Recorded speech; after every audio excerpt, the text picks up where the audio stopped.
Hello, hi, good morning. My name is Basuraj. Today I am with Ishwar Gawli YouTube channel. ಪ್ರೀತಿಯ ವಿದ್ಯಾರ್ಥಿಗಳೇ, ನಾವು ಕಳೆದ ತರಗತಿಯಲ್ಲಿ articles ಬಗ್ಗೆ ತಿಳಿದುಕೊಂಡಿದ್ವಿ.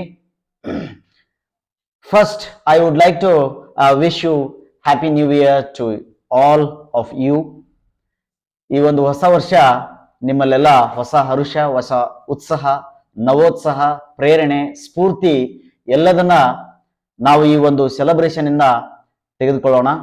ಮುಂದಿನ ವರ್ಷ ಬರುವ ವರ್ಷದಲ್ಲಿ ನಾವು ಹಲವಾರು ಕೌಶಲ್ಯಗಳು, ಹಲವಾರು ಕಾನ್ಸೆಪ್ಟ್ಸ್ಗಳು, ನಮ್ಮ ಇರುವಂತಹ ಪ್ರೆಸೆಂಟ್ ನಾಲೆಡ್ಜ್ ಇಂದ, ಜ್ಞಾನದಿಂದ ನಾವು ಇನ್ನೂ ಅತ್ಯಂತ ಉತ್ತಮವಾಗಿರುವಂತಹ, ಅತ್ಯಂತ ಶ್ರೇಷ್ಠವಾಗಿರುವಂತಹ ಜ್ಞಾನವನ್ನ ಪಡೆದುಕೊಳ್ಳೋಣ ಅಂತ ಹೇಳ್ತಾ, ಪ್ರೀತಿಯ ವಿದ್ಯಾರ್ಥಿಗಳೇ, ನಾನು ಮಾಡಿರುವಂತಹ ಕಳೆದ ತರಗತಿಯಲ್ಲಿ ಆರ್ಟಿಕಲ್ಸ್ ಬಗ್ಗೆ ಬಹಳಷ್ಟು ವಿದ್ಯಾರ್ಥಿಗಳು ಉತ್ತಮವಾಗಿರುವಂತಹ ಪ್ರತಿಕ್ರಿಯೆಯನ್ನ ನೀಡಿದ್ದೀರಿ. ನಿಮ್ಮ ಪ್ರತಿಕ್ರಿಯೆಯಲ್ಲಿ ಕೆಲವೊಬ್ಬ ವಿದ್ಯಾರ್ಥಿಗಳು, ಕೆಲವೊಂದು ಆಸ್ಪರೆಂಟ್ಸು, ಸರ್ ಇನ್ನೂ ನಮಗೆ ಬೇಸಿಕ್ ಇಂದ ಎಲ್ಲಾ ಕಾನ್ಸೆಪ್ಟ್ಸ್ ಅನ್ನ ವಿಡಿಯೋಸ್ ಜಾಸ್ತಿ ಬೇಕು ಅಂತ ಕೇಳ್ಕೊಂಡಿದ್ರು. ಹಾಗಾಗಿ ಇಂಗ್ಲಿಷ್ ನಲ್ಲಿ ಬರುವಂತದ್ದು ಮೊದಲನೇ ಟಾಪಿಕ್ ಅಂತಂದ್ರೆ ಫೋನೆಟಿಕ್ಸ್ ಅಂತ ಕರೀತಾರೆ. ಏನಿದು ಫೋನೆಟಿಕ್ಸ್? ನಮ್ಮ ಕನ್ನಡ ಭಾಷೆಯಲ್ಲಿ ಇದಕ್ಕೂ ಏನ್ ಸಾಮ್ಯತೆ ಇದೆ? ಫೋನೆಟಿಕ್ಸ್ ಅಂತಂದ್ರೆ ಈಗ ನಾವು ಕನ್ನಡ ವರ್ಣಮಾಲೆಯಲ್ಲಿ ಯಾವ ತರ ವರ್ಣಮಾಲೆಗಳನ್ನ ಕಲಿತೀವಿ, ಆಮೇಲೆ ಅದಾದ ನಂತರ ಕಾಗುಣಿತವನ್ನ ಕಲಿತೀವಿ. ಸೊ ನೆಕ್ಸ್ಟ್ ನಾವು ಪದಗಳನ್ನ ಜೋಡಿಸಿ ಓದೋದು ಬರೆಯೋದನ್ನ ಕಲಿತೀವಿ. ಸೊ ಈಗ ಇಂಗ್ಲಿಷ್ ಕಲಿತಾ ಇರೋದ್ರಿಂದ ಇದರಲ್ಲಿ ಅತ್ಯಂತ ಬೇಸಿಕ್, ಇದು ಮೂಲ.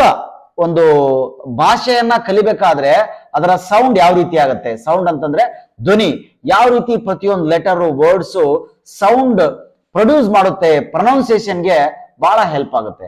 ನಾವು ಪ್ರೊನೌನ್ಸಿಯೇಷನ್ ಚೆನ್ನಾಗಿ ಕಲ್ತ್ರೆ ನಮಗೆ ಓದಿದ್ದು ನಮಗೆ ಅರ್ಥ ಆಗುತ್ತೆ ಅಂತ ಅರ್ಥ.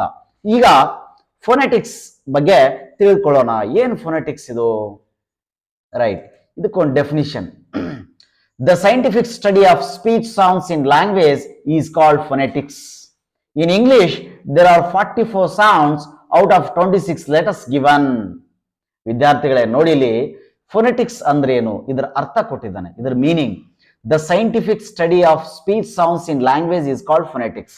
ಅಂದ್ರೆ ಈ ಫೋನೆಟಿಕ್ಸ್ ಅನ್ನ ನಾವು ವೈಜ್ಞಾನಿಕವಾಗಿ ಅಧ್ಯಯನ ಮಾಡಿದ್ರೆ ಭಾಷೆಯಲ್ಲಿ ಅಂದ್ರೆ ಯಾವ ರೀತಿ ಒಂದು ಶಬ್ದ ಅದು ಉಚ್ಚಾರಣೆ ಆಗುತ್ತೆ, the speech sounds in a language, ಅದನ್ನ ಒಂದು ವೈಜ್ಞಾನಿಕ ರೀತಿಯಲ್ಲಿ ಅಧ್ಯಯನ ಮಾಡೋದು ಅಂತ ಅರ್ಥ.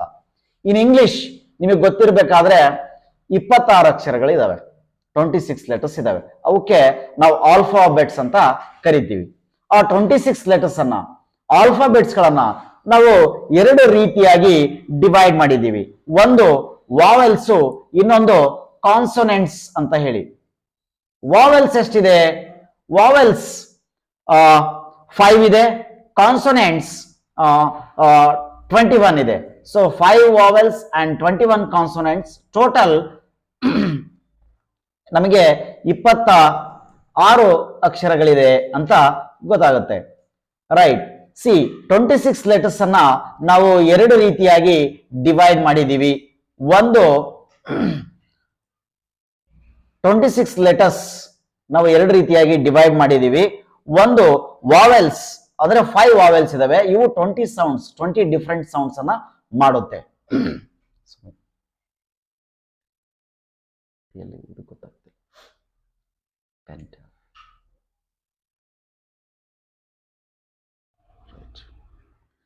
5 ವಾವೆಲ್ಸ್ 20 ಸೌಂಡ್ಸ್ ಮಾಡುತ್ತೆ. ರೈಟ್,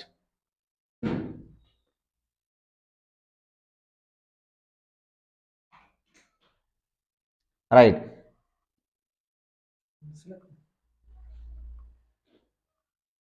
26 ಲೆಟರ್ಸ್ ಇದಾವೆ. ಇದನ್ನ ನಾವು ಎರಡು ರೀತಿಯಾಗಿ ಡಿವೈಡ್ ಮಾಡ್ತೀವಿ. ಒಂದು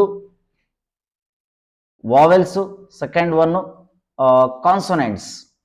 21 ಕಾನ್ಸೋನೆಂಟ್ಸ್ ಇದಾವೆ. 5 vowels they make 20 different sounds and 21 consonants they make 20 sounds. ಅಂದ್ರೆ 26 ಅಕ್ಷರಗಳಲ್ಲಿ 5 vowels, A E I O U ಅಂತ ಏನ್ ನೀವು ಕರಿತೀರಲ್ಲ, A E I O U, ಇದು 20 ಸೌಂಡ್ಸ್ ಮಾಡುತ್ತೆ. ರೈಟ್, ಅದನ್ನ ನಾವು ಮುಂದಿನ ಸ್ಲೈಡ್ಸ್ ಅಲ್ಲಿ ತಿಳ್ಕೊಳ್ಳೋಣ. Right. In these 44 sounds, 20 are vowel sounds and 24 are consonant sounds. ಏನಿದು ಸೌಂಡ್ಸು? ನಮಗೆ ಕನ್ನಡ ಅಕ್ಷರಗಳನ್ನ ಕಲಿಬೇಕಾದ್ರೆ ನಮಗೆ Kannada is a ready syllabic language ಅಂತ ಕರೀತಾರೆ. ಅಲ್ಲಿ ಬೇರೆ ಲೆಟರ್ಸ್ ಗಳಿಗೆ ಸೌಂಡ್ಸ್ ಇರಲ್ಲ. ಆ ಅಂತ ಹೇಳಿದಾಗೆ ನಮಗೆ ಡೈರೆಕ್ಟ್ ಆಗಿ ಟೀಚರ್ಸ್ ಹೇಳ್ಕೊಟ್ರು ನಾವು ಅದನ್ನ ನೇರವಾಗಿ ಕಲ್ತೀವಿ. ಆದ್ರೆ ಇಲ್ಲಿ ಇಂಗ್ಲಿಷ್ ಲ್ಯಾಂಗ್ವೇಜ್ ಅಲ್ಲಿ ಪ್ರತಿಯೊಂದು ಲೆಟರ್ಸ್ಗೂ ಕೂಡ ಡಿಫ್ರೆಂಟ್ ಆಗಿರುವಂತ ಸೌಂಡ್ಸ್ ಇದೆ. ನೋಡಿ ಇಲ್ಲಿ ಬಿ ಲೆಟರ್ಗೆ ಬ, ಸಿ ಲೆಟರ್ಗೆ ಖ, ಡಿ ಲೆಟರ್ಗೆ ಡ ಧ, ಎಫ್ ಲೆಟರ್ಗೆ ಫ. ಸೊ ಈ ತರ ಇವೆಲ್ಲ consonants B C D E F G H ಅಂದ್ರೆ ವಾವೆಲ್ಸ್ ಗಳನ್ನ ಬಿಟ್ಟು ಅವುಗಳ ಕಾನ್ಸೋನೆಂಟ್ಸ್ ಅನ್ನ ನಾವು ನೋಡಿದೀವಿ. ಯಾಕೆ ನಾವು ಸೌಂಡ್ಸ್ ಬಗ್ಗೆ ಕಲಿಬೇಕು ವಿದ್ಯಾರ್ಥಿಗಳೇ ಅಂತಂದ್ರೆ, ಫಾರ್ ಎಕ್ಸಾಂಪಲ್ ನೀವಿಲ್ಲಿ 5 ವಾವೆಲ್ಸ್ ಅಲ್ಲಿ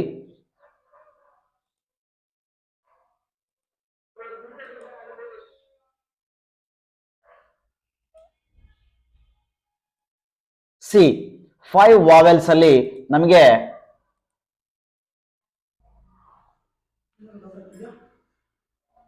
ಇದು ಪೆನ್ ಟ್ಯಾಬ್ ಇಲ್ಲೇ ಇದೆ. Okay, just wait for the 5 seconds. S. ಪ್ರೀತಿಯ ವಿದ್ಯಾರ್ಥಿಗಳೇ, ಮತ್ತೆ ಸ್ವಲ್ಪ ಟೆಕ್ನಿಕಲ್ ಎರರ್ಸ್ ಆಗಿತ್ತು, ಈಗ ಕಂಟಿನ್ಯೂ ಮಾಡೋಣ. ಎಸ್, 44 ಸೌಂಡ್ಸ್ ಇದೆ ಅಂದ್ರೆ 26 ಲೆಟರ್ಸ್ಗೆ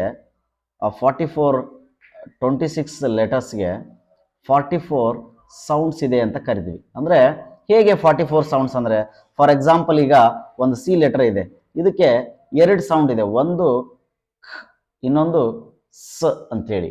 ಅಂದ್ರೆ ಸಿ ಲೆಟರ್ 2 ಸೌಂಡ್ಸ್ ಇದೆ, ಒಂದು ಸಿ ಲೆಟರ್ಗೆ 2 ಸೌಂಡ್ಸ್ ಇದೆ, ಖ ಮತ್ತೆ ಸ ಅಂತ ಹೇಳಿ. ಹಾಗಾಗಿ ನಮಗೆ ಕನ್ನಡ ವರ್ಣಮಾಲೆಯಲ್ಲಿ 49 ಅಕ್ಷರಗಳಿಗೆ 49 ಉಚ್ಚಾರಣೆಗಳಿದೆ. ಆದ್ರೆ ಇಂಗ್ಲಿಷ್ ಅಲ್ಲಿ 26 ಅಕ್ಷರಗಳಿಗೆ 44 ಸೌಂಡ್ಸ್ ಇದೆ. ಯಾಕಂದ್ರೆ ಕೆಲವೊಂದು ಎಕ್ಸೆಪ್ಷನಲ್ ಲೆಟರ್ಸ್ ಸಿ ಇರ್ಬೋದು, ಆಮೇಲೆ ಕ್ಯೂ ಅಂತ ಲೆಟರ್ ಇದೆ. ಈಗ ಫಾರ್ ಎಕ್ಸಾಂಪಲ್ ಕ್ಯೂ ಇದೆ, ಇದಕ್ಕೂ ಕೂಡ 2 ಸೌಂಡ್ಸ್ ಇದೆ, ಆಮೇಲೆ ಖೋ ಅಂತ ಹೇಳಿ. ನೋಡಿ, ಕ್ಯೂ ಮುಂದೆ ನಾವೀಗ ಕತಾರ್ ಅಂತ ಬರಿತೀವಿ, ಒಂದು ದೇಶ ಇದೆ ಕತಾರ್ ಅಂತ ಹೇಳಿ.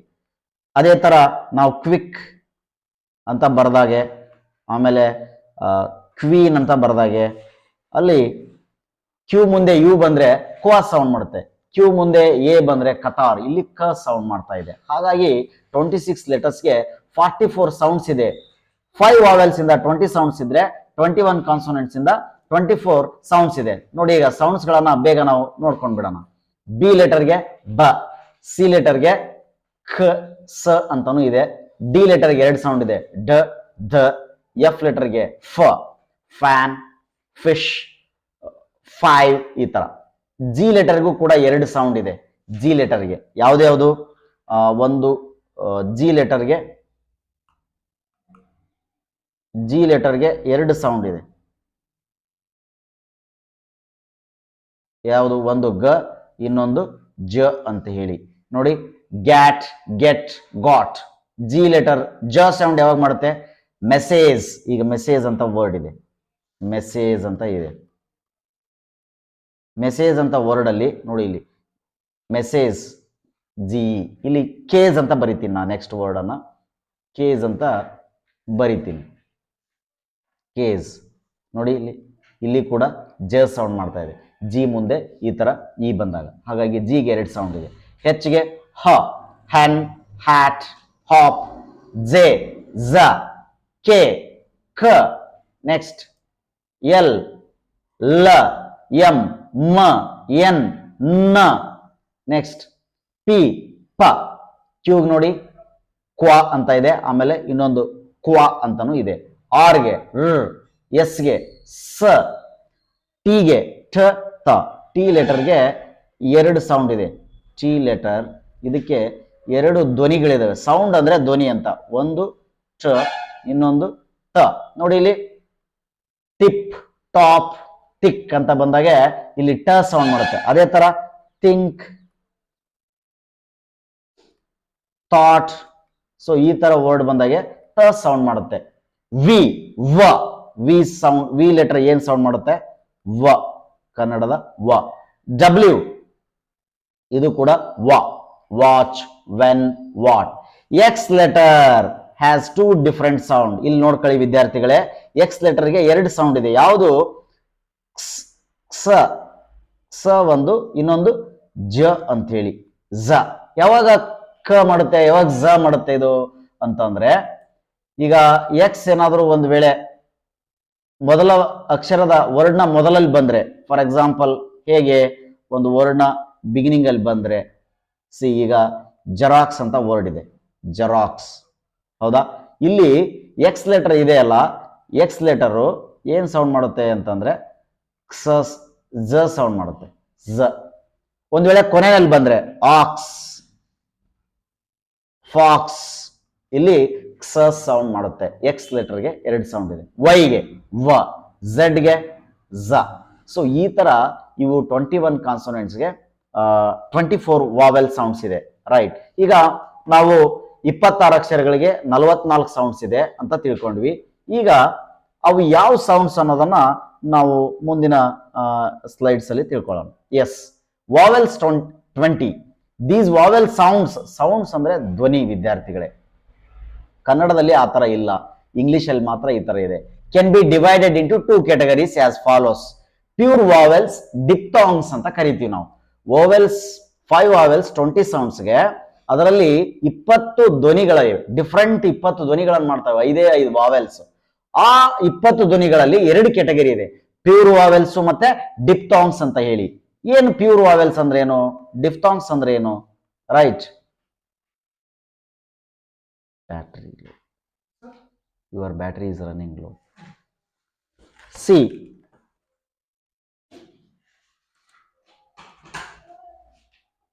yes, here an attempt has been done in order to give you the sound knowledge of understanding pronunciation of each and every word. ವಿದ್ಯಾರ್ಥಿಗಳೇ, ನಾವು ಫೋನೆಟಿಕ್ಸ್ ಕಲಿತಾ ಇರುವಂತಹ ಉದ್ದೇಶ ಏನಪ್ಪಾ ಅಂತಂದ್ರೆ, ಪ್ರತಿಯೊಂದು ಅಕ್ಷರ, ಪ್ರತಿಯೊಂದು ಶಬ್ದದ ಸೌಂಡ್ ಅಂದ್ರೆ ಧ್ವನಿಯ ಜ್ಞಾನವನ್ನ ಪಡೆದುಕೊಳ್ಳಿಕ್ಕೆ. ಇಂಗ್ಲಿಷ್ ಅಲ್ಲಿ ಪ್ರೊನೌನ್ಸಿಯೇಷನ್ ಅನ್ನುವಂಥದ್ದು ಬಹಳ ಇಂಪಾರ್ಟೆಂಟ್ ಆಗುತ್ತೆ. In that regard we need to know the description of English speech sounds. ಈಗ ನೋಡಿ, ಫಾರ್ ಎಕ್ಸಾಂಪಲ್ ನಿಮಗೆ ಬಹಳಷ್ಟು ವಿದ್ಯಾರ್ಥಿಗಳಿಗೆ ಕನ್ಫ್ಯೂಷನ್ ಜಾಸ್ತಿ ಇದೆ. ಏನಪ್ಪ ಕನ್ಫ್ಯೂಷನ್ ಅಂತಂದ್ರೆ, ಸರ್ ಇಲ್ಲಿ ನಾವು ಪ್ರೈಮರಿ ಸ್ಕೂಲ್ ಇದ್ದಾಗೆ CUT ಅಂತ ಬಂದ್ರೆ ಕಟ್ ಅಂತ ಕರಿತಿದ್ವಿ, CUT ಅಂದ್ರೆ ಇದಕ್ಕೇನು ಕಟ್ ಅಂತಿದ್ವಿ. ಅದೇ ತರ ಏನಾದ್ರು PUT ಅಂತ ಬಂದ್ರೆ ಪುಟ್ ಅಂತ ಪ್ರೊನೌನ್ಸಿಯೇಷನ್ ಮಾಡ್ತೀವಿ. ಸರ್ ಇಲ್ಯಾಕ್ ಕಟ್ ಅಂತೀವಿ, ಇಲ್ಯಾಕ್ ಪುಟ್ ಅಂತೀವಿ ಅಂತ ಕರಿತಿರಲ್ಲ, ಇದಕ್ಕೆಲ್ಲ ಕಾರಣ ಈ ಫೊನೆಟಿಕ್ಸ್ ಟ್ರಾನ್ಸ್ಕ್ರಿಪ್ಷನ್ ಅಂತ ಕರೀತಾರೆ. ಯಾವುದೇ ಒಂದು ಶಬ್ದವನ್ನ ಯಾವ ರೀತಿ ಪ್ರೊನೌನ್ಸ್ ಮಾಡಬೇಕು ಅಂತ ಹೇಳಿ ಆ ಇಂಗ್ಲಿಷಿನ ಒಂದು ಶಾಸ್ತ್ರ, ಭಾಷಾಶಾಸ್ತ್ರ ಏನಿದೆ ಅದು ಹೇಳುತ್ತೆ. ಹಾಗಾಗಿ ನಾವು CUT ಅಲ್ಲಿ ಯು ಇದೆ ಕಟ್ ಅಂತೀವಿ, ಇಲ್ಲಿ ಯು ಇದೆ ಪುಟ್ ಅಂತೀವಿ. ಅದೇ ವಾವೆಲ್ಸ್ಗಳು ಡಿಫ್ರೆಂಟ್ ಸೌಂಡ್ಸ್ ಅನ್ನ ಮಾಡುತ್ತೆ, ಬೇರೆ ಬೇರೆ ರೀತಿಯಾಗಿರುವಂತಹ ಸೌಂಡ್ಸ್ ಅನ್ನ ಮಾಡುತ್ತೆ. ಎಸ್, ಈಗ ನೋಡಿ, phonetic symbol and alphabet. It is a writing system or code which represent the speech sounds phonetic symbols. Phonetic symbol ಇರುತ್ತೆ ಪ್ರತಿಯೊಂದು ಆಲ್ಫಾಬೆಟ್ಗೂ, ಪ್ರತಿಯೊಂದು ಸೌಂಡ್ಸ್ಗೂ, ಅದು ಅಲ್ಲಿರುವಂತ ಒಂದು ಸಿಸ್ಟಮ್. ಆ ಕೋಡ್ ಅನ್ನ ನಾವು, ಆ ಕೋಡ್ ಇದೆ, ಅದನ್ನ ಕೋಡ್ ಅನ್ನ ಅರ್ಥ ಮಾಡ್ಕೋಬೇಕು. ರೆಪ್ರೆಸೆಂಟ್ ದ ಸ್ಪೀಚ್ ಸೌಂಡ್, ಇದಕ್ಕೆ ನಾವು ಫೊನೆಟಿಕ್ ಸಿಂಬಲ್ ಅಂತ ಕರಿತೀವಿ. ನಿಮಗೆ ಇಲ್ಲಿ ಗೊತ್ತಾಗುತ್ತೆ ನೋಡಿ ವಿದ್ಯಾರ್ಥಿಗಳೇ, ಇ ಅಂತ ಇದೆ, ಇದು ಕನ್ನಡ ನೋಡಿ. ಇಲ್ಲಿ ಫೊನೆಟಿಕ್ ಸಿಂಬಲ್ಸ್, ಇಲ್ಲೆಲ್ಲ ಇರುವಂತದ್ದು ಫೊನೆಟಿಕ್ ಸಿಂಬಲ್ಸ್. ನೆಕ್ಸ್ಟ್ ಕಾಲಮ್ ಅಲ್ಲಿ ಇರುವಂತದ್ದು ಅದಕ್ಕೆ ಇರುವಂತಹ ಕನ್ನಡದ ಧ್ವನಿಗಳು ಯಾವುವು, ಆಮೇಲೆ ಅದಕ್ಕೆ ವರ್ಡ್ಸ್ ಗಳ ಎಕ್ಸಾಂಪಲ್ಸ್ ಗಳನ್ನ ಬರ್ದಿದ್ದೀವಿ. ಸಿ, ಈ ತರ ಒಂದು ಫೊನೆಟಿಕ್ ಸಿಂಬಲ್ ಇದೆ. ಇಲ್ಲಿ ನೋಡಿ, ಐ ಬರೋದು, ಮೇಲೊಂದು ಡಾಟ್ ಇದೆ, ಇದಕ್ಕೆ ಇ ಅಂತ ಕರೀತಾರೆ. ಎಕ್ಸಾಂಪಲ್ ಸಿಟ್, ಬಿಟ್. ಸೊ ಇದು ಫೊನೆಟಿಕ್ ಟ್ರಾನ್ಸ್ಕ್ರಿಪ್ಷನ್. ಸಿಟ್ ಅನ್ನೋದ್ರಲ್ಲಿ ನಾವು ಕಲರ್ ಮಾಡಿದೀವಲ್ಲ ಅದು. ನೆಕ್ಸ್ಟ್ ಐ ಬರೋದು, ಅದ್ರ ಮುಂದೆ 2 ಡಾಟ್ ಇಟ್ರೆ ಇದು ಲಾಂಗ್ ವಾವೆಲ್ ಆಗುತ್ತೆ. ಈದಲ್ಲೇ ದೀರ್ಘಾಕ್ಷರ ಈ, ಹೀಟ್, ಸೀಡ್, ಡೀಡ್. ನೋಡಿ ಇಲ್ಲಿ ಇದಕ್ಕೆ ಫೊನೆಟಿಕ್ ಟ್ರಾನ್ಸ್ಕ್ರಿಪ್ಷನ್. ಹೆಚ್ಚಿಗೆ ಹ ಸೌಂಡ್, ಈಗೆ ಇದು ಫೊನೆಟಿಕ್ ಸಿಂಬಲ್, ಇದೇ ಕೋಡ್ ಇದ್ರದ್ದು. ಎಸ್ಗೆ ಇ ಅಂತ ಇದೆ. ನೆಕ್ಸ್ಟ್ ಉ, ಇದು symbol of phonetic. U letter ತರ ಇದೆ, ಇದು ಸಿಂಬಲ್, ಉ ಸೌಂಡ್ ಮಾಡುತ್ತೆ. ಕನ್ನಡದಲ್ಲಿ ಉ ತರ ಇದೆ. ಪುಟ್, ಗುಡ್, ಪುಟ್, ಗುಡ್ಸ್, ಇದು ಫೊನೆಟಿಕ್ ಟ್ರಾನ್ಸ್ಕ್ರಿಪ್ಷನ್.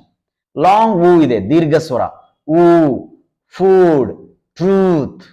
ನೆಕ್ಸ್ಟ್ ಇದು ಆ ಅಂತ ಹೇಳಿ ಈ ಸಿಂಬಲ್, ಇದು ಕನ್ನಡದಲ್ಲಿ ಇಲ್ಲ, ಆಕ್ಚುಲಿ ಅ ಅಂತ ಇದೆ. ಇದು ಯಾವ ತರ ಇದೆ ಸಿಂಬಲ್ಲು ಅಂತಂದ್ರೆ ವಿದ್ಯಾರ್ಥಿಗಳೇ ಯಾವ ತರ ಸಿಂಬಲ್ ಇದೆ? ಈಗ ನಾವು ಕನ್ನಡದಲ್ಲಿ ಅ ಬರೋದು ಕೆಳಗಡೆ ಯಾ, ಅ ಬರೋದು ಕೆಳಗಡೆ ಯಾವ ಒತ್ತು ಕೊಟ್ರೆ ಇದಕ್ಕೆ ಏನಂತೀವಿ ನಾವು? ಆ ಅಂತ ಕರಿತೀವಲ್ಲ. ಸೊ ಆ ತರದ ಸೌಂಡ್ಸ್ ಕೂಡ ಇದು ಮಾಡುತ್ತೆ. ನೆಕ್ಸ್ಟ್ ನೋಡಿ, ಆ, ಮ್ಯಾನ್, ಸ್ಪ್ಯಾನ್, ಇದು ಫೋನೆಟಿಕ್ ಸಿಂಬಲ್. ಈ ಲೆಟರ್ ತರ ಇದೆ, ಇದು ಎ ಸೌಂಡ್ ಮಾಡುತ್ತೆ. Net, set, bet. ನೆಕ್ಸ್ಟ್ ಅ, ಈ ಸಿಂಬಲ್ ಇದೆ ಅಲ್ಲ, ಅ ರೆಪ್ರೆಸೆಂಟ್ ಮಾಡುತ್ತೆ. Above, about. ನೆಕ್ಸ್ಟ್ ಅ, ಇದು ಅದಲ್ಲೇ ವೆರೈಟಿ ನೋಡಿ, ಒಂದೇ ಒಂದು ಅ ಅನ್ನೋದನ್ನ ವೆರೈಟಿನಲ್ಲಿ ಸೌಂಡ್ ಮಾಡುತ್ತೆ. ಅ, shut, but, nut, cut. Next sound ಅ, ಅದಲ್ಲೇ ಡಿಫ್ರೆಂಟ್ ಆ ಇದು. Bird, birth, right? So next ಇದಕ್ಕೆ ಕನ್ನಡ, ಅದಕ್ಕೆ ಸರಿ ಹೊಂದುವಂತಹ ಕನ್ನಡದ ಅಕ್ಷರಗಳಿಲ್ಲ ಈ ಸೌಂಡ್ಗಳಲ್ಲಿ. ಇದು ಈ ಫೋನೆಟಿಕ್ ಸಿಂಬಲ್ಗೆ ಕನ್ನಡದ ಕರೆಕ್ಟ್ ಆಗಿ ಪ್ರೆಸೆಂಟ್ ಮಾಡುವಂತ ಸೌಂಡ್ ಇಲ್ಲ. ನಾವು ಈ ವರ್ಡ್ಸ್ ಗಳನ್ನ ಪ್ರೊನೌನ್ಸ್ ಮಾಡಿಯೇ ಕಲಿಬೇಕಾಗುತ್ತೆ. Pot, dot, not, got. Next ಈ ಉಲ್ಟಾ ಸಿ ತರ ಇದೆ, ಎರಡು ಸೆಮಿಕೋಲನ್ ಬಂದಿದೆ ಇದಕ್ಕೆ. ಇದು ಸಿಂಬಲ್, ಇದಕ್ಕೆ ನಾರ್ತ್, ನಾರ್ತ್ ಅಂತ ಕರೀತೀವಿ. ನೆಕ್ಸ್ಟ್ ಲಾಸ್ಟ್ ಪ್ಯೂರ್ ವಾವೆಲ್ಸ್ ಅಲ್ಲಿ ಇರುವಂತಹ 12 ಸೌಂಡ್ಗಳಲ್ಲಿ ಕೊನೆಯ ಫೋನೆಟಿಕ್ ಟ್ರಾನ್ಸ್ಕ್ರಿಪ್ಷನ್ ಸೌಂಡ್ ಇದು. ರಾದರ್, ಫಾದರ್, ಅದಲ್ಲೇ ಈ ತರದ್ದು ಸೌಂಡ್ ಬರುತ್ತೆ. ಇದಿಷ್ಟು ಪ್ಯೂರ್ ವಾವೆಲ್ಸ್ ಅಂತ ಕರೀತಾರೆ, ರೈಟ್? Pure vowels. ನೆಕ್ಸ್ಟ್ ನಮಗೆ ಡಿಫ್ತಾಂಗ್ಸ್ ಅಂತ ಬರುತ್ತೆ. ಈಗ ನಾವು ಪ್ಯೂರ್ ವಾವೆಲ್ಸ್ ಅನ್ನ ಕಲ್ತ್ವಿ ಅಂದ್ರೆ ಇರೋಂತ 20 ವಾವೆಲ್ ಸೌಂಡ್ಸ್ ಗಳಲ್ಲಿ 12 ಪ್ಯೂರ್ ವಾವೆಲ್ಸ್ ನಾವು ಈಗ ನೋಡಿದ್ದು ವಿದ್ಯಾರ್ಥಿಗಳೇ. ನೋಡಿ, 1, 2, 3, 4, 5, 6, 7, 8, 9, ನೆಕ್ಸ್ಟ್ 10, 11, 12 ಪ್ಯೂರ್ ವಾವೆಲ್ಸ್. ಇವು ಪ್ಯೂರ್ ವಾವೆಲ್ಸ್. ನೆಕ್ಸ್ಟ್ ಡಿಫ್ತಾಂಗ್ಸ್. ನಾವ್ ಹೆಂಗೆ ಕನ್ನಡದಲ್ಲಿ ರಸ್ವ ಸ್ವರ, ದೀರ್ಘ ಸ್ವರ ಅಂತೀವೋ, ಇರುವಂತಹ ಸ್ವರಗಳನ್ನ ಇಲ್ಲಿ ಇರುವಂತಹ 20 ವಾವೆಲ್ ಸೌಂಡ್ಸ್ ಗಳನ್ನ ಪ್ಯೂರ್ ವಾವೆಲ್ಸ್, ಡಿಫ್ತಾಂಗ್ಸ್ ಅಂತ ಕರೀತಾರೆ. ನಾವು ಕನ್ನಡದ ರಸ್ವ ಸ್ವರಗಳನ್ನ ಸ್ವಲ್ಪ ಒಂದು ಮಾತ್ರೆ ಕಾಲ ತೆಗೆದುಕೊಂಡು ಉಚ್ಚಾರಣೆ ಮಾಡ್ತೇವೆ. ಅದೇ ದೀರ್ಘ ಸ್ವರಗಳನ್ನ ಒಂದಕ್ಕಿಂತ ಹೆಚ್ಚು ಮಾತ್ರೆಯ ಕಾಲ ತೆಗೆದುಕೊಂಡು ಉಚ್ಚಾರಣೆ ಮಾಡ್ತೀವಿ. ಅದೇ ತರ ಇಲ್ಲಿ ಈ ಡಿಫ್ತಾಂಗ್ಸ್ ಗಳು ಸ್ವಲ್ಪ ಲಾಂಗ್ ಆಗಿ ಎಳೆದ್ಬಿಟ್ಟು ಸೌಂಡ್ ಮಾಡ್ತವೆ. ಡಿಫ್ತಾಂಗ್ಸ್, ಗ್ಲೈಡಲ್ಸ್. ಆ ಪ್ಯೂರ್ ವಾವೆಲ್ಸ್ಗೆ ಮೊನೊಪ್ತಾಂಗ್ಸ್ ಅಂತಾನು ಕರೀತಾರೆ. ಎಸ್, ನೋಡಿ ಇಲ್ಲಿ ಈ ಸಿಂಬಲ್ ನಿಮಗೆ ಗೊತ್ತಿದೆ, ಎ ರೆಪ್ರೆಸೆಂಟ್ ಮಾಡುತ್ತೆ. ಈ ಸಿಂಬಲ್ ಏನು? ಇ ರೆಪ್ರೆಸೆಂಟ್ ಮಾಡುತ್ತೆ. ಇವೆರಡೂ ಸೇರಿಬಿಟ್ಟು ಎ, ಗೇಟ್, ಲೇಟ್, ವೇಟ್, ಇದು ಈ ಸಿಂಬಲ್. ನೆಕ್ಸ್ಟ್ ಇದು ಅ ಸಿಂಬಲ್ ಮಾಡುತ್ತೆ, ಫಸ್ಟ್ ಫೋನೆಟಿಕ್. ನೆಕ್ಸ್ಟ್ ಇದು ಊ ಮಾಡುತ್ತೆ. ಆಗಲೇ ಕಲ್ತ್ವಲ್ಲ ವಿದ್ಯಾರ್ಥಿಗಳ ಪ್ಯೂರ್ ವಾವೆಲ್ಸ್ ಅಲ್ಲಿ. ಈಗ 12 ಆಗಲೇನಿದ್ವಲ್ಲ, ಅವು ಎರಡೆರಡು ಜೊತೆಗೂಡಿ ಬರ್ತಾ ಇದಾವೆ ಇಲ್ಲಿ. ಅ, ಉ, ಗಾವ್, ಬಾವ್, ಬೌಟ್. ಅ, ಇ, ಅ ಸಿಂಬಲ್ ಮಾಡುತ್ತೆ. ಇದು ಐ ತರ ಇರುವಂತಹ ಫೋನೆಟಿಕ್ ಟ್ರಾನ್ಸ್ಕ್ರಿಪ್ಷನ್ ಇ ಮಾಡುತ್ತೆ. ಮೈನ್, ಮೈನ್, ಹೈ, ಮೈ. ನೆಕ್ಸ್ಟ್ ಉಲ್ಟಾ ಸಿ, ಇದು ಫೋನೆಟಿಕ್ ಟ್ರಾನ್ಸ್ಕ್ರಿಪ್ಷನ್ ಐ ಮೇಲೆ ಒಂದು ಡಾಟ್ ಇರೋದು. ಆ, ಇ, ಆ, ಇ, ಬಾಯ್, ಟಾಯ್, ಈ ತರ. ಇವು ಡಿಪ್ತಾಂಗ್ಸ್. ಇವು 1-2 ಸ್ವರಗಳು ಒಂದ್ರಲ್ಲಿ ಒಂದು ಸೇರ್ಕೊಂಡಿದ್ದಾವೆ. ಈಗ ನೋಡಿ, ಕನ್ನಡದಲ್ಲಿ ಒಂದ್ರಲ್ಲಿ ಒಂದು ಸೇರ್ಕೊಂಡು, ಈಗ ನೀವು RNA ಸ್ಟ್ರಕ್ಚರ್ ಇರ್ಬೋದು, DNA ಸ್ಟ್ರಕ್ಚರ್ ಇರ್ಬೋದು, ಈ ತರ ಸುರುಳಿ ಆಕಾರ ಇರುತ್ತೆ ನೋಡಿ. ಇನ್ನು ನಾವು ಪಕ್ಕ ಕನ್ನಡದಲ್ಲಿ ಹೇಳ್ಬೇಕು ನಿಮಗಂತಂದ್ರೆ ತಳಕಿ ಹಾವು ಅಂತ ಕರೀತಾರೆ. ಒಂದ್ರಲ್ಲಿ ಒಂದು ಆ ತರದ್ದು ರೆಪ್ರೆಸೆಂಟ್ ಮಾಡುತ್ತೆ. ಆ, ಇ. ನೆಕ್ಸ್ಟ್ ಆವು, house, now. Next here, cheer. Next ಎ, ಆ, ಚೇರ್, ಏರ್, ಹೇರ್. ನೆಕ್ಸ್ಟ್ ಉವ, ಪುವರ್, ಟೂರ್. ನೀವು ಇದಕ್ಕೆ ಟೂರ್ ಅನ್ನಂಗಿಲ್ಲ, ಟೂರ್. ಉ, ಆ, ಉ, ಆ ಎರಡು ಮಿಕ್ಸ್ ಬರ್ತಾ ಇದೆ. ಇದಕ್ಕೆ ಡಿಪ್ತಾಂಗ್ಸ್ ಅಂತ ಕರೀತಾರೆ ವಿದ್ಯಾರ್ಥಿಗಳೇ. ಇವು 8 ಇದಾವೆ ಡಿಪ್ತಾಂಗ್ಸ್. 1, 2, 3, 4, 5, 6, 7, 8. ಡಿಪ್ತಾಂಗ್ಸ್ ಯಾವ ತರ ಪ್ರೊನೌನ್ಸ್ ಮಾಡ್ಬೇಕು ಒಂದ್ಸಲ ಹೇಳ್ಬಿಡ್ತೀನಿ ನೋಡಿ. ಎ, ಇ, ಆ, ಉ, ಆ, ಇ, ಆ, ಇ, ಆ, ಉ, ಇ, ಆ, ಎ, ಆ, ಉ, ಆ. ಇವು 8 ಡಿಪ್ತಾಂಗ್ಸ್ ಇದಾವೆ. ಎಸ್. ನೆಕ್ಸ್ಟ್ ಈಗ some consonant symbols, different symbols ಇದಾವೆ ನೋಡಿ. ಸಮ್ ಕಾನ್ಸೋನೆಂಟ್ ಸಿಂಬಲ್ಸ್ ಇದಾವೆ. ಇಂಗ್ ಅಂತ ಸೌಂಡ್ ಬಂದ್ರೆ ಈ ತರ ಎನ್ ಆಕಾರದಲ್ಲಿದ್ದು ಸ್ವಲ್ಪ ಕೆಳಗಡೆ ಇಳಿ ಬಂದಿದೆ. ಕಿಂಗ್ ಅಂತೀವಿ ನೋಡಿ. ಸಿಂಗ್ ಈ ಕೊನೆಯಲ್ಲಿರುವಂಥದ್ದು. ಇದು ಇಂಗ್ ಅಂತ ಸೌಂಡ್ ಬಂದಾಗ ಈ ತರ ಫೊನೆಟಿಕ್ ಟ್ರಾನ್ಸ್ಕ್ರಿಪ್ಷನ್ ಇರುತ್ತೆ. ಇದು ನೋಡಿ, ಛ, ಚೈರ್, ಕ್ಯಾಚ್, ಚಿಲ್. ನೆಕ್ಸ್ಟ್ ಇದು ಈ ತರ ಫೊನೆಟಿಕ್ ಟ್ರಾನ್ಸ್ಕ್ರಿಪ್ಷನ್ ಇದ್ರೆ ಥ, ಥಿಂಗ್, ಥಿಂಕ್. ಇದು ಧ, ಓ ತರ ಇದ್ದು ಮೇಲೆ ಒಂದು ಡಾಟ್ ಇದ್ರೆ ಧ. That, then, this. ದ ಸೌಂಡ್ ಬಂದ್ರೆ ಈ ತರ ಫೊನೆಟಿಕ್ ಟ್ರಾನ್ಸ್ಕ್ರಿಪ್ಷನ್ ಇರುತ್ತೆ. ನೆಕ್ಸ್ಟ್ ಈ ಫೊನೆಟಿಕ್ ಅಂದ್ರೆ $, ಸಿಂಬಲ್ ತರ ಇರುವಂತದ್ದು ಏನ್ ಸೌಂಡ್ ಮಾಡುತ್ತೆ? Ship, sheep. ನೆಕ್ಸ್ಟ್ ಝಡ್ಸ್, ಜಡ್ಜ್, ಜಾಯಿನ್. ಈ ತರ ಜ ಸೌಂಡ್ ಬಂದ್ರೆ ಈ ತರದ್ದು ಟ್ರಾನ್ಸ್ಕ್ರಿಪ್ಷನ್, ಫೊನೆಟಿಕ್ ಟ್ರಾನ್ಸ್ಕ್ರಿಪ್ಷನ್ ಇರುತ್ತೆ. ಈಗ ನಾನು ನಿಮಗೆ ವಿದ್ಯಾರ್ಥಿಗಳೇ ಕೆಲವೊಂದು ಈಗ ಸೌಂಡ್ಸ್ ಏನು ಕಲ್ತಿದೀವಲ್ಲ ಅದನ್ನ ಪರ್ಫೆಕ್ಟ್ ಮಾಡಲಿಕ್ಕೆ ನಿಮಗೆ ಟ್ರೈ ಮಾಡ್ತೀನಿ. ಏನದು, ಹೆಂಗೆ? S,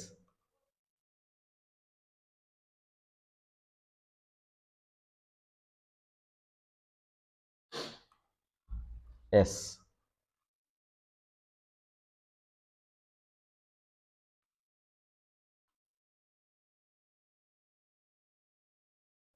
S.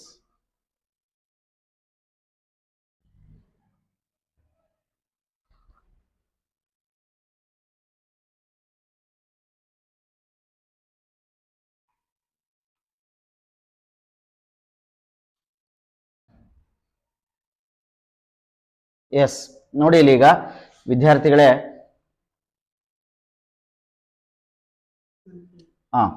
ಇದು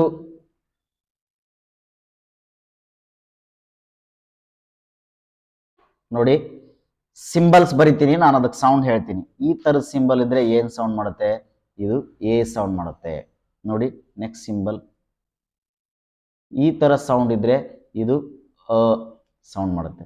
ನೆಕ್ಸ್ಟ್ ಐ ತರ ಇದ್ದು, ಸಾರಿ, ಐ ತರ ಮೇಲೆ ಒಂದು ಡಾಟ್ ಇದ್ರೆ ಕೆಳಗಡೆ ಬರಿತೀನಿ.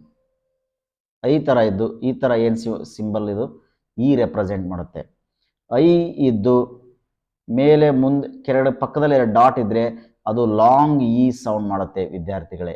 ನೆಕ್ಸ್ಟ್ ಯು ತರ ಇದ್ರೆ ಅದು ಊ ಸೌಂಡ್ ಮಾಡುತ್ತೆ. ಇದು ಇಂಗ್ಲಿಷ್ನ ಫೊನೆಟಿಕ್ ಟ್ರಾನ್ಸ್ಕ್ರಿಪ್ಷನ್ ನಾನು ಹೇಳ್ತೀನಿ. ಯಾಕೆ ಹೇಳ್ತಿದ್ದೀನಿ ಅಂತಂದ್ರೆ ಪ್ರತಿಯೊಂದು ಉಚ್ಚಾರಣೆ, ಯಾವುದೇ ಒಂದು ಶಬ್ದ ಅದರ ಉಚ್ಚಾರಣೆಗೆ ನೇರವಾಗಿ ಲಿಂಕ್ ಇರಲ್ಲ. ಯಾಕಂತಂದ್ರೆ ಫೊನೆಟಿಕ್ ಟ್ರಾನ್ಸ್ಕ್ರಿಪ್ಷನ್ ಅವೇನ್ ಕೋಡ್ಸ್ ಇದಾವೆ ಅದ್ರ ಪ್ರಕಾರ ಉಚ್ಚಾರಣೆ ಇರುತ್ತೆ.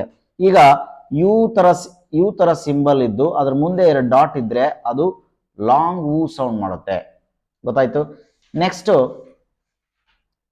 ಸೊ ಈ ತರ ಇವು ಎಲ್ಲ ಪ್ಯೂರ್ ವಾವೆಲ್ಸ್ ಬಗ್ಗೆ. ಈ ತರ ಇದು ಕನ್ನಡದಲ್ಲಿಲ್ಲ. ಇದು ಏನ್ ಸೌಂಡ್ ಮಾಡುತ್ತೆ? ಆ ಸೌಂಡ್ ಮಾಡುತ್ತೆ.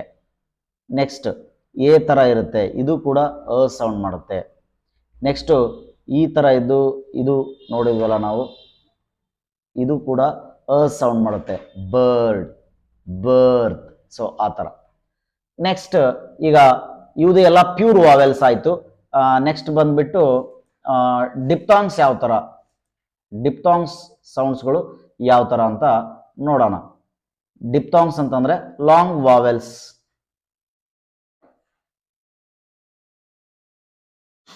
ಎಸ್, ಡಿಪ್ತಾಂಗ್ಸ್ ಲಾಂಗ್ ವಾವೆಲ್ಸ್ ನೋಡಿ. ಡಿಫ್ತಾಂಗ್ಸ್ ಈಗ ಇದು ಈ ತರ ಇದ್ರೆ ಇದು ಡಿಫ್ತಾಂಗ್ ಸಾಂಗ್. ಈ ತರ ಇದ್ದು A plus E, A E. Next ಈ ತರ ಐ ಇದ್ದು, ನೆಕ್ಸ್ಟ್ ಈ ತರ ಇದ್ರೆ ಇ ಆ, ಏನು ಇ ಪ್ಲಸ್ ಆ, ಇ ಆ ಅಂತ ಕರೀತಾರೆ. ನೆಕ್ಸ್ಟ್ ಈ ತರ ಇದ್ದು ಈ ತರ ಇದ್ರೆ ಎ ಪ್ಲಸ್ ಆ, ಎ ಆ, ಎ ಆ ಅಂತ ಕರೀತಾರೆ. ರೈಟ್.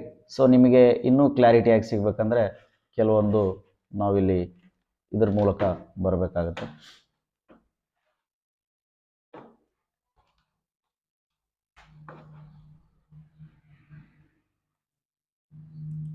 ಸಿ ನೋಡಿಲಿ, ಎ ಆ, ಆವು, ಆಯ್, ಆಯಿ, ಈ ಆ, ಎ ಆ, ಉ ಆ. ಸೊ ಇವೆಲ್ಲ ಡಿಫ್ತಾಂಗ್ ಸೌಂಡ್ಸ್. ಈಗ ಸಮ್ ಸ್ಪೆಷಲ್ ಸೌಂಡ್ಸ್ ಇದಾವಲ್ಲ, ನಾವು ಇವುಗಳನ್ನ ಕಲಿಯೋಣ. ನೋಡಿ ಇಲ್ಲಿ ಚ ಥ. ನೀವು ಸಾಧ್ಯವಾದರೆ ಬರೆದುಕೊಂಡ್ಬಿಡಿ, ಈ ಸೌಂಡ್ಸ್ಗಳು ನಿಮಗೆ ಹೆಲ್ಪ್ ಆಗುತ್ತೆ. ಯಾಕಂದ್ರೆ ನೆಕ್ಸ್ಟ್ ಇದ್ರ ಮೇಲೆ ಪ್ರಶ್ನೆಗಳು ಯಾವ ತರ ಬರುತ್ತೆ ಅಂತ ನಾನು ನಿಮಗೆ ಹೇಳ್ತೀನಿ. ದ, ಶ್, ಜ ಇದೆಲ್ಲ ಸಮ್ ಕಾನ್ಸೋನೆಂಟ್ ಸಿಂಬಲ್ಸ್. ಇಂಗ್, ಚ, ಥ, ದ, ಶ್, ಜ ಇವು ಕಾನ್ಸೋನೆಂಟ್ ಸೌಂಡ್ಸ್. ರೈಟ್. ಈಗ ನೋಡಿ ಹೆಂಗೆ ವರ್ಕ್ ಆಗುತ್ತೆ ಇದು. ಫೊನೆಟಿಕ್ ಟ್ರಾನ್ಸ್ಕ್ರಿಪ್ಷನ್ ನಾವು ಕಲ್ತಿದ್ದು ಕನ್ನಡದಿಂದ ಇಂಗ್ಲಿಷಲ್ಲಿರುವ ಫೊನೆಟಿಕ್ಸ್ ಹೆಂಗ್ ಕಲಿಬಹುದು ಅನ್ನೋದು ನೋಡಿ. ಇಲ್ಲಿ ಖ ಪ್ಲಸ್ ಅ, ಕ ಅಂತ ನಾವು ಕಾಗುಣಿತ ಬರಿಬೇಕಾದ್ರೆ ಕಲ್ತೀವಿ. ಅಂದ್ರೆ ಕದಲ್ಲೇ ಅ ಇದೆ. ಸೊ ಹಾಗಾಗಿ ಕನ್ನಡಕ್ಕೆ ವಿದ್ಯಾರ್ಥಿಗಳೇ ರೆಡಿ ಸಿಲಬಿಕ್ ಲ್ಯಾಂಗ್ವೇಜ್ ಅಂತ ಕರೀತಾರೆ. ಅಂದ್ರೆ ಕಾನ್ಸೋನೆಂಟ್ಸ್ ಅಲ್ಲಿ ವಾವೆಲ್ ಸೇರ್ಕೊಂಡ್ ಬಿಟ್ಟಿರುತ್ತೆ already. English is not a ready syllabic language. ನಾವು ಸಿಲಬಿಕ್ ಹೇಗ್ ಮಾಡೋದನ್ನ ಈ ತರ ಫೊನೆಟಿಕ್ ಟ್ರಾನ್ಸ್ಕ್ರಿಪ್ಷನ್ ಮೂಲಕ ಕಲಿಬೇಕಾಗತ್ತೆ. ಪ್ಲಸ್ ಆ, ಕಾ, ಖ ಪ್ಲಸ್ ಇ, ಕಿ ಅಂತ ಕರೀತಾರೆ. ಈ ತರ ಕಾಗುಣಿತ ರಚನೆ ಮಾಡ್ತೀವಿ. ಸೊ ಅದನ್ನೇ ಇಂಗ್ಲಿಷ್ ಅಲ್ಲಿ ನೋಡ್ರಿ, ಕೆ ಲೆಟರ್ ಇದೆ, ಅದಕ್ಕೆ ವಾವೆಲ್ ಸೇರಿದ್ರೆ ಏನಾಗುತ್ತೆ, ಕ ಆಗುತ್ತೆ. ಇದು ಫೊನೆಟಿಕ್ ಟ್ರಾನ್ಸ್ಕ್ರಿಪ್ಷನ್. ಕೆ ಲೆಟರ್ ಇದೆ, ಅದಕ್ಕೆ ಫೊನೆಟಿಕ್ ಸಿಂಬಲ್ ಇದು ಏನ್ ರೆಪ್ರೆಸೆಂಟ್ ಮಾಡುತ್ತೆ, ಇ ರೆಪ್ರೆಸೆಂಟ್ ಮಾಡುತ್ತೆ ಅಂತ ಹೇಳಿದ್ವಿ. ಕ ಪ್ಲಸ್ ಇ ಸೇರಿದ್ರೆ ಏನಾಗುತ್ತೆ, ಕಿ. ಇದು ಯು ಲೆಟರ್ ತರ ಇರೋದು ಏನ್ ರೆಪ್ರೆಸೆಂಟ್ ಮಾಡುತ್ತೆ, ಉ, ಕು. ಸೊ ನೋಡಿ ಇಲ್ಲಿ ಕಿಚನ್ ಅಂತ ಒಂದು ವರ್ಡ್ ಇದೆ. ನೀವು ಇಂಗ್ಲಿಷ್ ಡಿಕ್ಷನರೀಸ್ ಯಾವ್ಯಾವ್ದಪ್ಪ ಈ ತರ ಫೊನೆಟಿಕ್ಸ್ ಇರುತ್ತೆ, ಅದರ ವರ್ಡ್ ಮುಂದೆನೆ ಇರುತ್ತೆ. ಲಾಂಗ್ ಮನ್ ಇರ್ಬೋದು, ಡೇನಿಯಲ್ ಜೋನ್ ಇರ್ಬೋದು, ಕೇಂಬ್ರಿಡ್ಜ್ ಇರ್ಬೋದು, ಆಕ್ಸ್ಫರ್ಡ್ ಇರ್ಬೋದು. ಈ ತರದ ಡಿಕ್ಷನರಿಗಳಲ್ಲಿ ಒಂದು ವರ್ಡ್ ಅನ್ನ ಅದ್ರ ಪಕ್ಕಕ್ಕೆ ಈ ತರ ಸಿಂಬಲ್ ಅಲ್ಲಿ ಸ್ಲಾಶ್ ಮಾರ್ಕ್ ಹಾಕಿ ಕೊಟ್ಟಿರ್ತಾನೆ, ಯಾವ ತರ ಪ್ರೊನೌನ್ಸ್ ಮಾಡಬೇಕು ಅಂತ. ಖಿ, ಛ್, ಅನ್. ನಾನು ಆಗಲೇ ನಿಮಗೆ ಹೇಳಿದ್ದೆ, ಇದು ಕ ಸೌಂಡ್ ಆದ್ರೆ ಇದು ಈ ಸೌಂಡ್. ಈ ತರ ಸಿಂಬಲ್ ಇರೋದು ಛ, ಇದನ್ನ ಖಿ, ಛ್, ಅನ್. ನೋಡಿ ಇಲ್ಲಿ ಕಿ, ಕಿಚನ್. ಸೊ ಈ ತರ ಬ್ಯೂಟಿಫುಲ್ ಆಗಿ ನಾವು ಒಂದು ವರ್ಡ್ ಅನ್ನ ಯಾವ ರೀತಿ ಓದೋದು ಅಂತ ಗೊತ್ತಾಗುತ್ತೆ. ನೋಡಿ ಇಲ್ಲಿ ಈ ವರ್ಡ್ಗಳಿಗೆ ಯಾವ ತರ ಟ್ರಾನ್ಸ್ಕ್ರಿಪ್ಷನ್ ಬರಿಬೇಕು ಅಂತ. ಈಗ ಟೀಚರ್ ಅಂತ ಇದೆ, ಇದಕ್ಕೆ ಯಾವ ತರ ನಾವು ಟ್ರಾನ್ಸ್ಕ್ರಿಪ್ಷನ್ ಬರಿಬೇಕು. ರೈಟ್. ಹೆಂಗೆ ನೀವು ಕಲ್ತಿರುವಂತಹ ಇಷ್ಟೊತ್ತು ಕಲ್ತಿರುವಂತಹ ನೀವು ಇದನ್ನ ನೋಡ್ಬೋದು.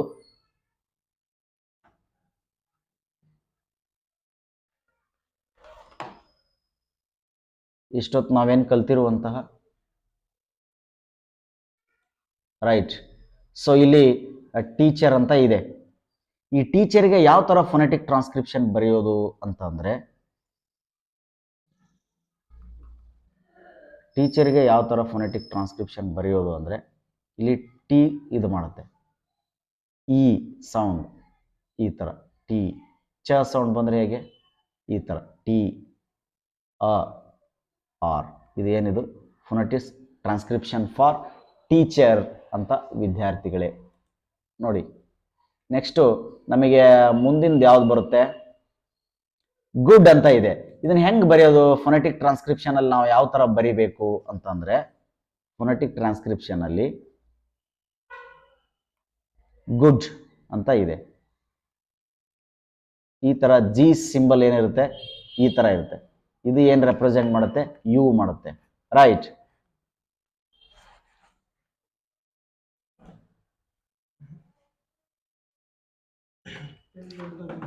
ಎಸ್. ಸೊ ನಾವೀಗ ಗುಡ್ ಅಂತ ಯಾವ ತರ ಬರೆಯೋದು ಅಂತಂದ್ರೆ ನೋಡಿ, ಗುಡ್ ಇದು ಜಿ ಸೌಂಡು, ಇದು ಊ ಸೌಂಡು, ಇದು ಈ ತರ ಗುಡ್. ನೆಕ್ಸ್ಟ್ ಯಾವ್ದಿದೆ, ಫುಡ್ ಅಂತ ಬರಿಬೇಕು. ಇದನ್ನ ಫೊನೆಟಿಕ್ ಟ್ರಾನ್ಸ್ಕ್ರಿಪ್ಷನ್ ಹೇಗಿರುತ್ತೆ ಡಿಕ್ಷನರಿನಲ್ಲಿ ಫುಡ್ಗೆ. ಈಗ ಫುಡ್ ಅಂತ ವರ್ಡ್ ಇದೆ, ಇದ್ರ ಫೊನೆಟಿಕ್ ಟ್ರಾನ್ಸ್ಕ್ರಿಪ್ಷನ್ ಹೇಗಿರುತ್ತೆ ಅಂತಂದ್ರೆ, ಎಫ್ ಎಫ್ ಸೌಂಡ್ ಇರುತ್ತೆ, ಈ ತರ ಇದು ಇರುತ್ತೆ, ಯು ಇದು ಸಿಂಬಲ್, ಊ ರೆಪ್ರೆಸೆಂಟ್ ಮಾಡುತ್ತೆ, ಎಸ್ ಈ ತರ ಫುಡ್ ಇರುತ್ತೆ. ಈಗ ಮಾಸ್ ಅಂತ ವರ್ಡ್ ಇದೆ, ಯಾವ್ದಿದೆ, ಮಾಸ್. Sorry, right. ಇದಕ್ಕೇನಂತಾರೆ, ಮ್ಯಾಸ್, ದ ಮ್ಯಾಸ್ ಅಂತ ಕರೀತಾರಲ್ಲ. ಇದರದ್ದು ಹೆಂಗಿರುತ್ತೆ ಫೊನೆಟಿಕ್ ಟ್ರಾನ್ಸ್ಕ್ರಿಪ್ಷನ್ ನೋಡಿ, ಎಂ ಲೆಟರ್ ಇರುತ್ತೆ, ಎಂ ಲೆಟರ್ ಇರುತ್ತೆ. ಇದು ಏನ್ ಸೌಂಡ್ ರೆಪ್ರೆಸೆಂಟ್ ಮಾಡುತ್ತೆ ಫೊನೆಟಿಕ್ ಟ್ರಾನ್ಸ್ಕ್ರಿಪ್ಷನ್, ಆ, ಮ್ಯಾ. ನೆಕ್ಸ್ಟ್ ಸ ಸೌಂಡ್ ಏನಿರುತ್ತೆ ಅಲ್ಲಿ ಈ ತರ ಇರುತ್ತೆ, ಮ್ಯಾಸ್. ನೆಕ್ಸ್ಟ್ ಎಂಜಾಯ್ ಅಂತ ವರ್ಡ್ ಇದೆ, ಏನಿದೆ, ಎಂಜಾಯ್ ಅಂತ ವರ್ಡ್ ಇದೆ. ಇದನ್ನ ಹೇಗೆ ಬರೆಯೋದು ಫೊನೆಟಿಕ್ ಟ್ರಾನ್ಸ್ಕ್ರಿಪ್ಷನ್ ಅಲ್ಲಿ, ಎನ್ ಜಾಯ್ ಅಂತ ಇದೆ. ಇದ್ರ ಫೊನೆಟಿಕ್ ಟ್ರಾನ್ಸ್ಕ್ರಿಪ್ಷನ್ ಏನಿರುತ್ತೆ, ಇದು ಆ್ಯಕ್ಚುಲಿ ಎಂಜಾಯ್ ಅಲ್ಲ, ಇಂಜಾಯ್. ಇದು ಇ ರೆಪ್ರೆಸೆಂಟ್ ಮಾಡುತ್ತೆ, ಇದು ಎನ್. ಜ ಇದ್ರೆ ಏನು, ಈ ಥರ ಡಿ ಬರೋದು, ಕೆಳಗಡೆ ಇದು ಇದ್ರೆ ಜಾಯ್. ನೆಕ್ಸ್ಟ್ ಏನು, ವೈ ಲೆಟರ್. ಇದು ಏನಾಗುತ್ತೆ, ಎಂಜಾಯ್, ಇಂಜಾಯ್ ಅಂತೇಳಿ ಪ್ರೊನೌನ್ಸಿಯೇಷನ್ ಮಾಡಬೇಕಾಗುತ್ತೆ. ರೈಟ್ ವಿದ್ಯಾರ್ಥಿಗಳೇ, ನಾವು ಇವತ್ತು ಫೊನೆಟಿಕ್ ಟ್ರಾನ್ಸ್ಕ್ರಿಪ್ಷನ್ ಬಗ್ಗೆ ತಿಳ್ಕೊಂಡ್ವಿ. ನಿಮಗೆ ಕೆಲವೊಂದು ಇಲ್ಲಿ ವರ್ಡ್ಸ್ ಗೊತ್ತು, ವರ್ಡ್ಸ್ ವಿತ್ ಸ್ಪೆಷಲ್ ಪ್ರೊನೌನ್ಸಿಯೇಷನ್ ಅಂತ ಇದೆ. ವರ್ಡ್ಸ್ ವಿತ್ ಊ, ಇದು ಫೊನೆಟಿಕ್ ಟ್ರಾನ್ಸ್ಕ್ರಿಪ್ಷನ್. ಇದು ಏನು ರೆಪ್ರೆಸೆಂಟ್ ಮಾಡುತ್ತೆ, ಊ. ಫೂಟ್ ನೋಡಿದೆ, ಫೂಟ್ ಅಂತ ಕರಿತೀವಿ ನಾವು, ಫೂಟ್ ಅಲ್ಲ ಇದು, ಫುಟ್ ಅಂತ ಹೇಳ್ಬೇಕು. ಯಾಕಂದ್ರೆ ಇಲ್ಲಿ ಫೊನೆಟಿಕ್ ಟ್ರಾನ್ಸ್ಕ್ರಿಪ್ಷನ್ ಇದನ್ನ ಹೇಳುತ್ತೆ. ಊಟ್, ಫುಟ್. ರುಕ್ ಆರ್ ಊಕ್, ರುಕ್. Broom, broom. ಬ್ರ ಉ ಬ್ರೂಮ್. ಇದು ವರ್ಡ್ಸು, ಇದು ಫೊನೆಟಿಕ್ ಟ್ರಾನ್ಸ್ಕ್ರಿಪ್ಷನ್ನು, ಇದು ಕನ್ನಡದಲ್ಲಿರುವಂತಹ ಪ್ರೊನೌನ್ಸಿಯೇಷನ್. ವಿದ್ಯಾರ್ಥಿಗಳೇ, ಇವತ್ತು ನಾವು ಫೊನೆಟಿಕ್ಸ್ ಅಲ್ಲಿರುವಂತಹ, ಫೊನೆಟಿಕ್ಸ್ ಅಂದ್ರೆ ಏನು, ಆಮೇಲೆ ಫೊನೆಟಿಕ್ಸ್ ಅದು ಹೇಗೆ ನಮಗೆ ಉಚ್ಚಾರಣೆ ಮಾಡ್ಲಿಕ್ಕೆ ಸಹಾಯ ಆಗುತ್ತೆ, ಇಂಗ್ಲಿಷಲ್ಲಿರುವಂತಹ 26 ಅಕ್ಷರಗಳು 44 ಸೌಂಡ್ಸ್ ಅನ್ನ ಹೇಗೆ ರೆಪ್ರೆಸೆಂಟ್ ಮಾಡುತ್ತೆ. ಸಾರಿ, ಇದು ಇಷ್ಟು ಸ್ಪೀಡಾಗಿ ಕಲಿಯುವಂತ ವಿಷಯ ಅಲ್ಲ, ಆದರೆ ನಿಮಗೆ ಒಂದು ಸ್ವಲ್ಪ ಸಮಯದಲ್ಲಿ ಇಡೀ ಈ ಫೊನೆಟಿಕ್ಸ್ ಬಗ್ಗೆ ಕವರ್ ಮಾಡ್ಬೇಕಂತ ಪ್ರಯತ್ನ ಮಾಡಿದ್ದೀನಿ. ಮುಂದಿನ ತರಗತಿಗಳಲ್ಲಿ ಕಾಂಪಿಟೇಟಿವ್ ಎಕ್ಸಾಮ್ಸ್ ಅಲ್ಲಿ ಹೈಸ್ಕೂಲ್ ಟೀಚರ್ ಇರ್ಬೋದು, ಪ್ರೈಮರಿ ಸ್ಕೂಲ್ ಟೀಚರ್ ಇರ್ಬೋದು, ಕಾಲೇಜ್ ಲೆಕ್ಚರರ್ ಇರ್ಬೋದು, ಈ ಒಂದು ಸ್ಪರ್ಧಾತ್ಮಕ ಪರೀಕ್ಷೆಗಳಲ್ಲಿ ಫೊನೆಟಿಕ್ಸ್ ಬಗ್ಗೆ 3 ರಿಂದ 4 ಮಾರ್ಕ್ಸ್ ಇರುತ್ತೆ. ಅದು ಹೇಗೆ ಅನ್ನೋದನ್ನ ನಾವು ಮುಂದಿನ ತರಗತಿಗಳಲ್ಲಿ ಇದನ್ನು ಇನ್ನೂ ವಿಸ್ತಾರವಾಗಿ, ಇನ್ನು ಸ್ಪರ್ಧಾತ್ಮಕ ಪರೀಕ್ಷೆಯಲ್ಲಿ ಬಂದಿರೋ ಕ್ವಶನ್ಸ್ಗಳನ್ನ ಚರ್ಚೆ ಮಾಡೋಣ ಅಂತ ಹೇಳ್ತಾ, ಇವತ್ತಿನ ತರಗತಿಯಲ್ಲಿ ನಿಮಗೆ ಏನೇನೆಲ್ಲ ಕಲ್ತಿದ್ದೀರ ಅನ್ನೋದನ್ನ ಒಂದ್ಸರಿ ನಾನು ರಿಕ್ಯಾಪ್ಚುಲೇಟ್ ಮಾಡ್ತೀನಿ. ಫೊನೆಟಿಕ್ಸ್ ಅಂತಂದ್ರೆ ಇಂಗ್ಲಿಷ್ನಲ್ಲಿ ಅತ್ಯಂತಹ ಮೂಲತಃ ಭಾಷೆಯನ್ನ ಯಾವ ತರ ಕಲಿಬಹುದು, ಕನ್ನಡದಲ್ಲಿ ವರ್ಣಮಾಲೆ ಇದ್ದಂಗೆ ಇಂಗ್ಲಿಷ್ ಕಲಿಯೋರಿಗೆ ಫೊನೆಟಿಕ್ಸ್ ಇದೆ. 26 ಅಕ್ಷರಗಳಿಗೆ ನಾವು ಆಲ್ಫಾಬೆಟ್ಸ್ ಅಂತ ಕರಿತೀವಿ. ಆ ಆಲ್ಫಾಬೆಟ್ಸ್ ಅನ್ನ 2 ವೆರೈಟಿ ಆಗಿ ಡಿವೈಡ್ ಮಾಡಿದೀವಿ. ಒಂದು ವಾವೆಲ್ಸ್, ಇನ್ನೊಂದು ಕಾನ್ಸನೆಂಟ್ಸ್. ವಾವೆಲ್ಸ್ ಎಷ್ಟಿದಾವೆ, 5 ವಾವೆಲ್ಸ್ ಇದಾವೆ. 5 ವಾವೆಲ್ಸ್ಗಳು 20 ಸೌಂಡ್ಸ್ ಗಳನ್ನ ಮಾಡ್ತವೆ. ಕನ್ನಡದಲ್ಲಿ ನಾವು ಧ್ವನಿ ಅಂತ ಕರಿತೀವಿ. 21 ಕಾನ್ಸನೆಂಟ್ಸ್ 44 ಸೌಂಡ್ಸ್ ಅನ್ನ ಮಾಡ್ತವೆ. ಹೇಗೆ, ಒಂದು ಕಾನ್ಸನೆಂಟ್ ಸಿ ಇದೆ ಅಲ್ಲ, 2 ಸೌಂಡ್ ಮಾಡುತ್ತೆ, ಖ ಮತ್ತೆ ಸ. ಡಿ ಇದೆ ಅಲ್ಲ, ಡ ದ. ಸೊ ಈ ತರನಾಗಿ 44 ಸೌಂಡ್ಸ್ ಇಂಗ್ಲಿಷ್ ಅಲ್ಲಿ ಇದಾವೆ. ಆಮೇಲೆ ಇರುವಂತ 20 ಸೌಂಡ್ಸ್ ಅನ್ನ ನಾವು 2 ರೀತಿಯಾಗಿ ಡಿವೈಡ್ ಮಾಡಿದೀವಿ. ಯಾವುದು ಅಂತಂದ್ರೆ ಪ್ಯೂರ್ ವಾವೆಲ್ಸ್ ಅಂಡ್ ಡಿಫ್ತಾಂಗ್ಸ್ ಅಂತ. ಅಂದ್ರೆ ನಾವೇನ್ ಕನ್ನಡದಲ್ಲಿ ರಸ್ವ ಸ್ವರ, ದೀರ್ಘ ಸ್ವರ ಅಂತೀವಲ್ಲ, ಆ ತರ. ನೆಕ್ಸ್ಟ್ ಡಿಫ್ತಾಂಗ್ಸ್ ಅಂದ್ರೆ 2 ಸೌಂಡ್ಗಳು ಜೊತೆಯಾಗಿ ಬರ್ತವೆ. ಅದಿಷ್ಟ ಆದ್ಮೇಲೆ ಕೆಲವೊಂದು ಸ್ಪೆಷಲ್ ಕಾನ್ಸೋನೆಂಟ್ ಸೌಂಡ್ಸ್ ಅನ್ನು ನೋಡಿದ್ವಿ. ಅದಾದ ನಂತರ ಈ ತರ ಒಂದು ಫೊನೆಟಿಕ್ ಟ್ರಾನ್ಸ್ಕ್ರಿಪ್ಷನ್ ಇರುತ್ತೆ. ನೀವು ಹೆಚ್ಚಿನದಾಗಿ ಡಿಕ್ಷನರೀಸ್ಗಳನ್ನ ಯೂಸ್ ಮಾಡಿ ಕಲಿಬಹುದು ಅಂತ ಹೇಳ್ತಾ, ವಿದ್ಯಾರ್ಥಿಗಳೇ, ಇಷ್ಟೊತ್ತು ನಾವೇನು ಫೊನೆಟಿಕ್ಸ್ ಬಗ್ಗೆ ಕಲ್ತಿದ್ದೀವಿ, ತಾವೆಲ್ಲರೂ ಇದು ವಿಡಿಯೋನ ಕಂಪ್ಲೀಟ್ ಆಗೋವರೆಗೂ ವಾಚ್ ಮಾಡಿದ್ರೆ ಗೊತ್ತಾಗುತ್ತೆ. ಇದು ಭಾಷೆಯನ್ನ ಬೆಳೆಸ್ಕೊಳ್ಳಿಕ್ಕೆ, ಕಲೀಲಿಕ್ಕೆ, ಇಂಗ್ಲೀಷನ್ನ ಅರ್ಥ ಮಾಡಿಸ್ಕೊಳ್ಳಿಕ್ಕೆ, ಗ್ರಹಿಸ್ಕೊಳ್ಳಿಕ್ಕೆ ತುಂಬಾ ಸಹಾಯಕ ಆಗ್ತದೆ ಅಂತ ಹೇಳ್ತಾ, ಇವತ್ತಿನ ಒಂದು ತರಗತಿಯನ್ನು ನಾವಿಲ್ಲಿಗೆ ಮುಕ್ತಾಯಗೊಳಿಸ್ತಿದ್ದೀವಿ. ಮತ್ತೆ ಮುಂದಿನ ತರಗತಿಯಲ್ಲಿ ಈ ಮೇಲಿನ ಪ್ರಶ್ನೆಗಳನ್ನ ಚರ್ಚೆ ಮಾಡೋಣ. Thank you, bye, see you, have a nice day.